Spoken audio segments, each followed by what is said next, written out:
और ये आज इस वीडियो में हम बात करने वाले हैं ऑक्सीडेशन और रिडक्शन क्या होते हैं। एक लेक्चर हम पहले भी इस पर कर चुके हैं और उसमें हमने 3 पॉइंट बताए थे जो हाई स्कूल लेवल पर अक्सर पढ़ाए जाते हैं। 12th लेवल पर ये पॉइंट और भी व्यापक होते चले जाते हैं, क्योंकि हाई स्कूल लेवल पे हमें केवल सिखाया जाता है अगर ऑक्सीजन जुड़ती है तो ऑक्सीडेशन होता है, हाइड्रोजन निकलती है तो ऑक्सीडेशन होता है, और अगर ऑक्सीजन निकलती है तो रिडक्शन होता है, हाइड्रोजन जुड़ती है तो रिडक्शन होता है। लेकिन ये पॉइंट हाई स्कूल लेवल के हैं। 12th लेवल पर हमको ये व्यापक रूप से समझना पड़ता है कि कब कब कौन कौन सी रिएक्शंस ऑक्सीडेशन या रिडक्शन हो सकती है। यदि किसी रासायनिक अभिक्रिया के दौरान धनात्मक अवयव या उसके वो तत्व का अनुपात घटता है तो क्या होता है? ऑक्सीडेशन होता है। इसके विपरीत अगर धनात्मक अवयव का अनुपात बढ़ता है तो क्या होता है? रिडक्शन होता है। यदि किसी रासायनिक अभिक्रिया के दौरान ऋणात्मक अवयव का अनुपात बढ़ता है तो ऑक्सीडेशन होता है, और ऋणात्मक अवयव का अनुपात घटता है तो रिडक्शन होता है। ऐसे ही संयोजकता के आधार पर हम देख सकते हैं, अगर रासायनिक अभिक्रिया में किसी तत्व की या अणु में किसी भी परमाणु की या आयन की, भाई कुछ भी हो सकता है, परमाणु हो सकता है, आयन हो सकता है, तो अगर उसकी संयोजकता धनात्मक संयोजकता बढ़ती है, जैसे यहां देखिए यहां पर इसकी संयोजकता कितनी है? सोडियम की 0 है, और यहां आके क्या हो गई? 1 हो गई, तो संयोजकता में ग्रोथ हो गई। यहां संयोजकता कितनी थी?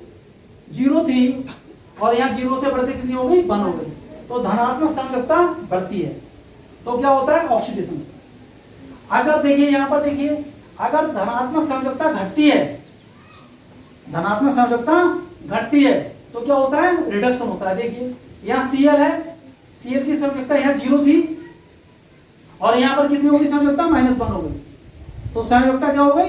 घट गई। अगर रासायनिक अभिक्रिया के दौरान संयोजकता घट जाती है तो क्या होता है? अपचयन होता है। अपचयन बोले तो रिडक्शन होता है। और अगर संयोजकता बढ़ती है तो कहें उपचयन होता है। उपचयन बोले तो ऑक्सीडेशन होता है। और ये संयोजकता में अगर वृद्धि होती है तो कितनी होती है? निकले हुए इलेक्ट्रॉनों की संख्या के बराबर होती है। जितने इलेक्ट्रॉन निकलते हैं उतनी ये संयोजकता में वृद्धि होती है। यहां देखिए, जितने इलेक्ट्रॉन ग्रहण किए जाएंगे रासायनिक अभिक्रिया के दौरान, जितने इलेक्ट्रॉन ग्रहण किए जाएंगे उतनी ही उसकी संयोजकता में कमी होगी। देखिए यहां पर संयोजकता 0 थी, 1 इलेक्ट्रॉन ग्रहण कर लिया गया तो संयोजकता में कमी कितनी आ गई? -1 की कमी आ गई। अगर इलेक्ट्रॉनों की संख्या 2 होती, रिसीव किए हुए ग्रहण किए हुए इलेक्ट्रॉनों की संख्या 2 होती तो संयोजकता में कमी भी 2 के बराबर। तो यहां पर एक बहुत ही इंपॉर्टेंट पॉइंट आता है जिस पर क्वेश्चन आता ही आता है बोर्ड एग्जाम में, उसे कहते हैं हम ऑक्सीकरण संख्या। हम देखते हैं यदि किसी रासायनिक अभिक्रिया में किसी तत्व, परमाणु, अणु की अगर ऑक्सीकरण संख्या में वृद्धि होती है तो उसका उस रासायनिक अभिक्रिया के दौरान क्या हो रहा है? ऑक्सीकरण हो रहा है। और यदि किसी रासायनिक अभिक्रिया के दौरान किसी तत्व या परमाणु की ऑक्सीकरण संख्या में कमी होती है तो उसका क्या हो रहा है? उस रासायनिक अभिक्रिया के दौरान उसका रिडक्शन हो रहा है।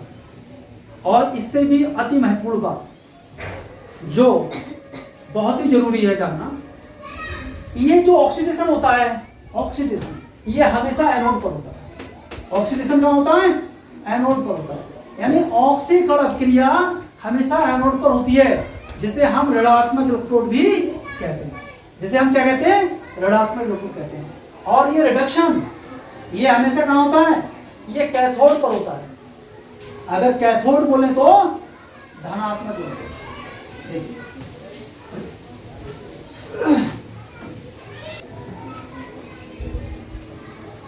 इलेक्ट्रोड्स, देखिए हमारे पास दो इलेक्ट्रोड होते हैं। एक होता है हमारे पास ऋणात्मक इलेक्ट्रोड,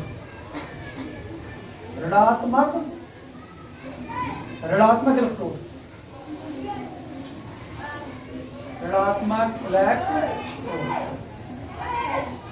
और एक होता है हमारे पास धनात्मक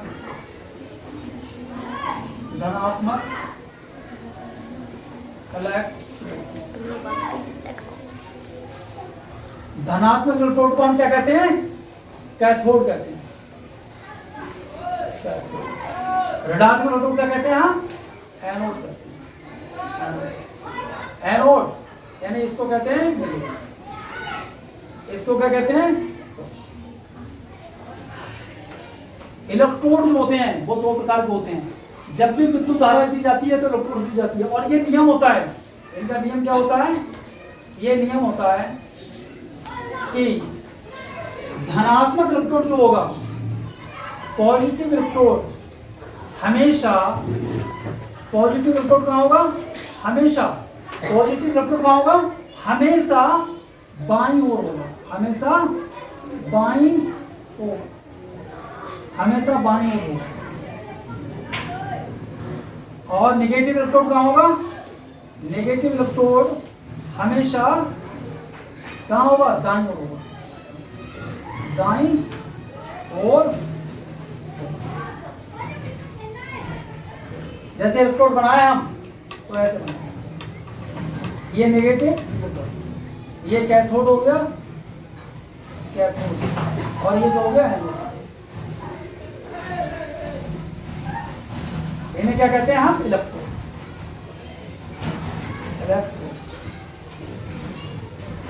क्लियर हो गया?